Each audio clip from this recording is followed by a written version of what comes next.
सम्मानित साथियों, नमो बुद्धाय, जय भीम।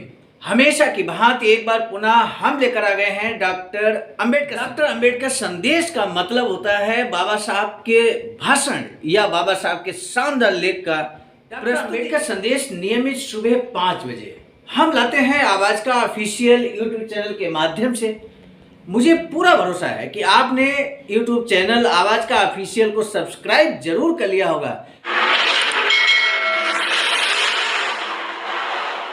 बाबा साहब के आंदोलन को समझने का यही एकमात्र डॉक्टर अंबेडकर संदेश के माध्यम से, बाबा साहब डॉक्टर अंबेडकर संपूर्ण वाङ्मय के माध्यम से, बाबा साहब के विभिन्न लेख, बाबा साहब के क्रांतिकारी भाषण हम आप तक नियमित। अंबेडकर संदेश में कभी बात होती है महार सत्याग्रह की, तो कभी बात होती है गोलमेज सम्मेलन की, कभी बात होती है मन स्मृति दहन की, तो कभी बात होती है भारतीय संविधान की, और कभी लेकर आते हैं बाबा साहब के ऐसे स्पीचेज जो बुद्धिज्म को लेकर क्रांतिकारी स्पीचेज बाबा साहब के होते हैं। तो इसलिए डॉक्टर अंबेडकर संदेश के साथ नियमित आप जुड़े रहेंगे, ऐसा मुझे पूरा विश्वास है। आज का डॉक्टर अंबेडकर संदेश बहुत ही खास होने वाला है। आज के डॉक्टर अंबेडकर संदेश में मिलेगा एक बड़ा संदेश, और ऐसा संदेश जो समाज के जन जागरण के लिए बेहद उपयोगी होगा। डॉक्टर अंबेडकर संदेश को लेकर हम उपस्थित हो चुके हैं। मैं हूं संजीत आर्य, राष्ट्रीय कोषाध्यक्ष आवाज का, नई दिल्ली। सम्मानित साथियों, आज का डॉक्टर अंबेडकर संदेश जो कि 18 जनवरी 1928 का लेकर हम उपस्थित हो चुके हैं। आज के डॉक्टर अंबेडकर संदेश में बाबा साहब ने एक बड़ी नसीहत दी स्पृश्यों को। स्पृश्यों से बाबा साहब कहते हैं कि आप हमें अर्थात अस्पृश्यों को उपदेश मत दीजिए। आपको अगर उपदेश देना है, अगर आपको अस्पृश्यों के प्रति सहानुभूति है, तो आप जाकर यही उपदेश अपने स्पृश्यों को दे जाकर, ये इतनी बड़ी नसीहत बाबा साहब ने उनके सामने ही दे दी। आइए क्या कुछ बाबा साहब कहते हैं आज के डॉक्टर अंबेडकर संदेश में हम आपको बताने जा रहे हैं, जो कि प्रसारित किया जा रहा है स्थान Buddha Bodhisattva Ambedkar international centre BBIC Sarnath Varanasi राज्य उत्तर प्रदेश देश भारत से। विषय स्पृश्यों को अस्पृश्यों के बजाय स्पृश्यों को उपदेश देना चाहिए, ऐसा यहाँ पर विषय है। बाबा साहब डॉक्टर अंबेडकर संपूर्ण वाङ्मय खंड 38 पृष्ठ संख्या 138 से 139 तक लिखा है। निवृत्तिनाथ की यात्रा के लिए श्री क्षेत्र त्र्यंबकेश्वर में अस्पृश्य लोगों का एक बड़ा मेला लगता है। उसका फायदा लेकर लोक जागृति करने के इरादे से वहीं एक सभा का आयोजन करने के उद्देश्य से विज्ञापन बनाए गए थे।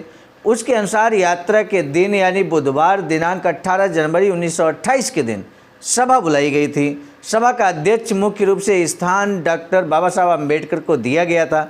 सभा में महिलाओं और पुरुषों का बड़ा जमावड़ा उपस्थित था।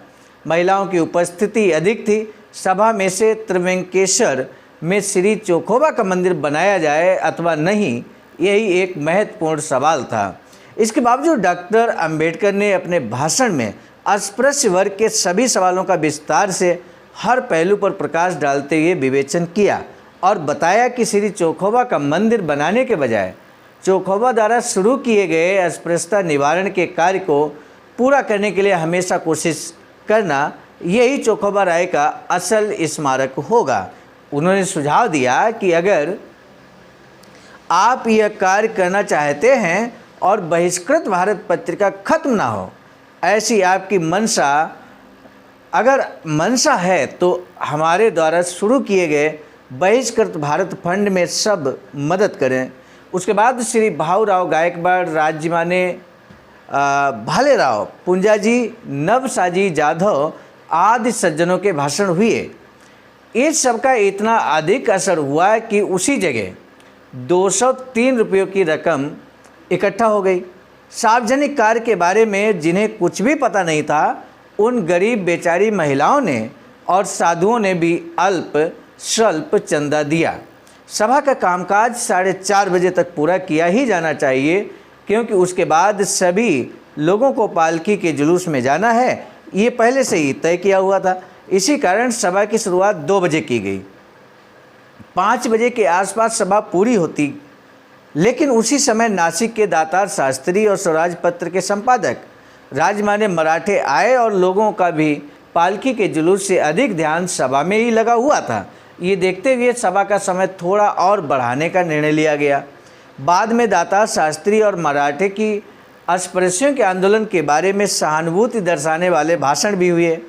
भाषण जब चल ही रहे थे कि राजमान्य थोराट, बाडेकर और जलगांव के चौधरी आदि लोग पहुँचे, उनके भी भाषण हुए। अपने भाषण में राजमान्य थोराट ने साफ तौर पर बताया कि अस्पृश्यों से अपने पैरों पर खड़े होने के लिए कहना मूर्खता है। हम अस्पृश्य लोगों को उनकी अस्पृश्यता नष्ट करने की कोशिश करनी चाहिए। उसके बाद राजमान्य भाऊराव गायकवाड़ ने अपने भाषण में अस्पृश्यों के खिलाफ जो मुद्दे रखे थे उनका खंडन किया। उसके बाद डॉक्टर अंबेडकर ने इन सब बातों को समेटकर कार्यक्रम का सम्मान करते हुए कहा कि आप अगर हमारे लोगों के बारे में सहानुभूति रखते हैं तो आप हमारे लोगों की सभा में आकर भाषण देने के बजाय इस प्रश्न लोगों की सभा लेकर उस सभा में हमारे प्रति सहानुभूति निर्माण करने की कोशिश करें तो अधिक बेहतर होगा। मराठा लोगों से भी उन्होंने कहा कि आप शहर में सभा लेने के बजाय गांव में सभा बुलाइए, क्योंकि जैसे आपने कुलाबा जिले का हाल देखा है उसी तरह गांवों के मराठे लोगों की स्थिति भी बिल्कुल उजड्डों की तरह है। उन्हें कुछ सिखाने की कोशिश आपको करनी चाहिए। इस प्रकार का भाषण होने के बाद सभा का कामकाज पूरा किया गया और सभा बड़े आनंद के साथ संपन्न हुई।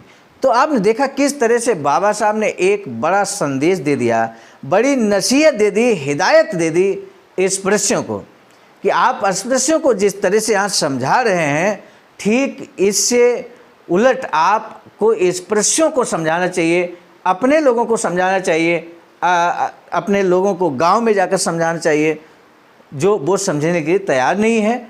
आपकी सहानुभूति हमारे प्रति है, ये हम जानते हैं, ये इसको हम माने कैसे?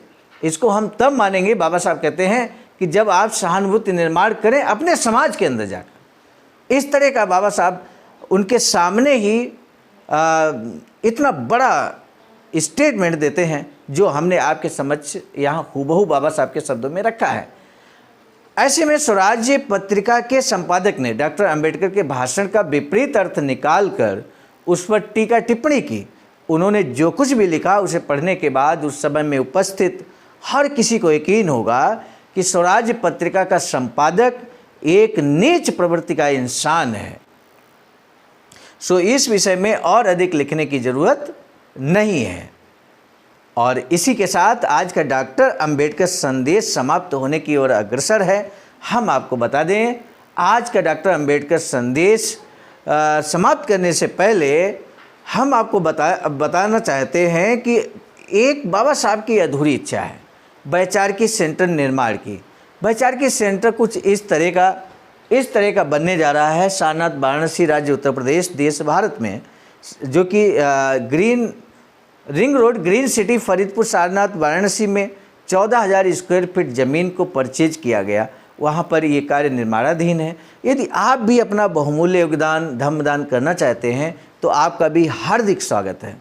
SBI account number, IFSC code screen पर दिया गया है। आज का डॉक्टर अंबेडकर संदेश हम आप तक लेकर आए थे मिशन नायक बुद्ध मित्र मुसाफिर सर, राष्ट्रीय महासचिव आवाज का, नई दिल्ली। साथ ही साथ हम आपको बता दें, आज के डॉक्टर अंबेडकर संदेश के संकलनकर्ता ग्रुप में परम आदरणीय विजय कुमार बौद्ध जी, प्रांतीय कोषाध्यक्ष आवाज का, बिहार। पुनः मिलेंगे नए डॉक्टर अंबेडकर संदेश के साथ। तब तक हमको दीजिए इजाज़त। हम हैं सर्वजित आर्य, राष्ट्रीय कोषाध्यक्ष आवाज का, नई दिल्ली। आप सभी को सादर नमो बुद्धाय, जय भीम।